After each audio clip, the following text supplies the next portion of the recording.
Hello, tag time. I have been pleasure and or pain tagged by Steve, RetroGamerVX.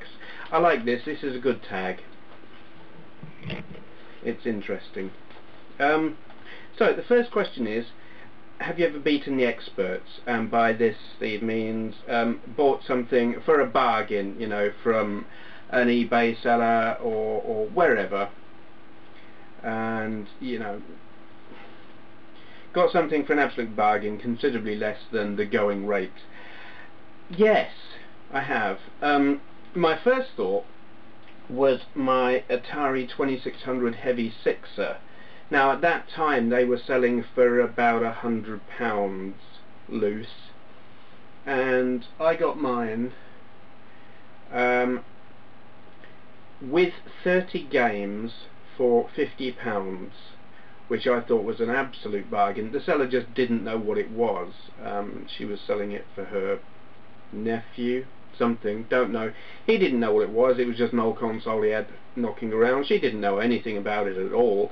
I saw the photo, knew straight away what it was, but amazingly none of the other bidders knew what it was. Otherwise it would have gone for considerably more.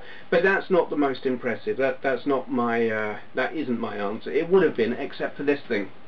Now I was talking to Clone about one of these quite recently, and he saw one sell for £400 just recently. That is a Commodore C64 GS.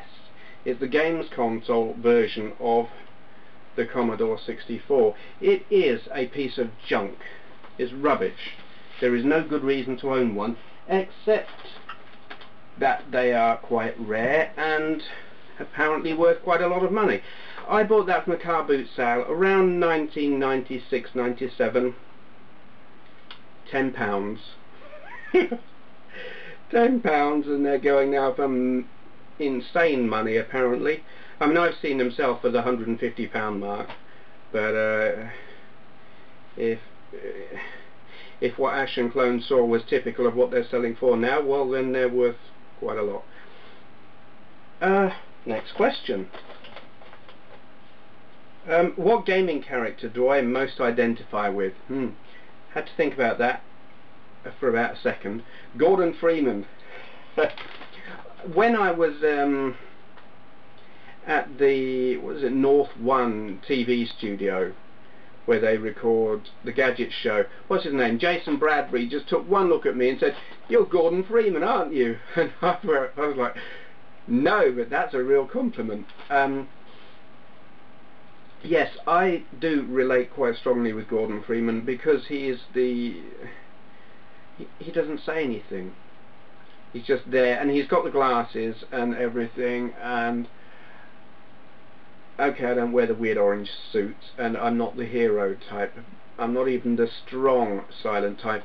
But I mean, yeah, I waffle away like a complete idiot when I'm in front of a camera, but in social situations I'm actually really quiet. I'm kind of a shy person. I don't talk much unless I'm with people I'm comfortable with, and then there's just no shutting me up, and I'll just talk a whole load of crap. But I'm not comfortable around many people, so I do tend to be quiet. Yes, so I identify with Gordon Freeman. Gaming related injury. Yes. Space Invaders wrist. Repetitive strain thing, no doubt about it.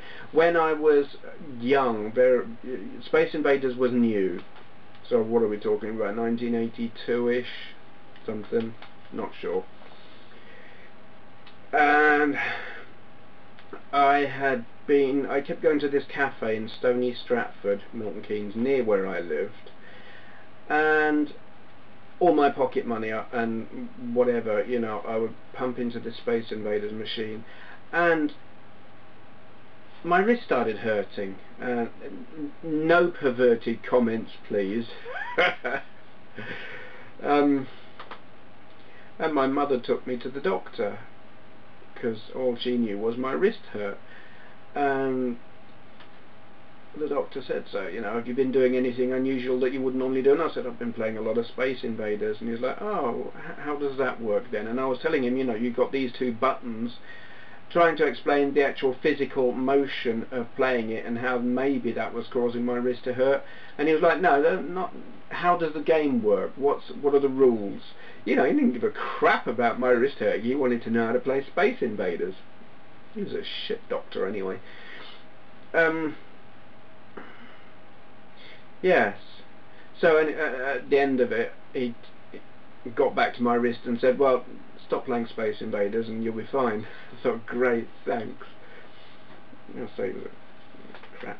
It was good advice, but it's not what I wanted to hear. Longest time spent playing a game non-stop and the effects. Well, I'll tell you what. First of all, I will answer the question differently. The longest time spent playing a game, but with a break, would be Command and Conquer with a friend of mine, Paul, who used to come round. Hi Paul, if you watch my videos, these do get embedded on my Facebook, so it's possible he does. Yeah, he'd come round in the evening and we would play Command and Conquer from, what, 7 in the evening through till, there was one occasion, I think it must have been 10 o'clock the next morning. We did stop for food, but that would be like the longest time spent playing a game with breaks. Longest spent playing without breaks. I am going to include toilet breaks in this, I'm sorry, but I have to. Would be Doom. It would be on Christmas Day 1994. I don't know how many hours it was. It was basically all day and well into the night until I was exhausted. We might be talking 8 hours, 10 hours, 12, I don't know. You know, a whole day. Effects. Yes. As soon as I shut my eyes, all I could see was corridors and raised platforms moving. Just basically all I could see was doom. When I shut my eyes, tried to sleep, just doom, doom, doom. It was really quite disturbing because it's the first time I'd ever had that, and it was down to the motion and the 3D environment, because that was the first 3D proper, really good quality 3D game I'd got, and it was on 32X, and it just really messed with my head a bit. It was quite disturbing. I mean, I spent the whole night with just doom in my head after I finished playing the game. It was like I turned off the console, but the game was still there. It was quite unpleasant, really. Yeah, so I didn't play it quite so much after that. Am I going to tag anyone? No, I'm not. I don't like tagging people, and I know every time I say I don't like tagging people, people say you can tag me, but predictably I can't remember who said that last time. So if you want to be tagged, consider yourself tagged. Yeah, that's about how I'm going to do it. Awkward, aren't I? Thank you for watching. This and videos of other retro games in my collection and a video of my console and computer collection can be found on my YouTube channel, along with a link to my website RetroGamingCollector.com, so take a look at that if you've got nothing better to do. Thank you for watching.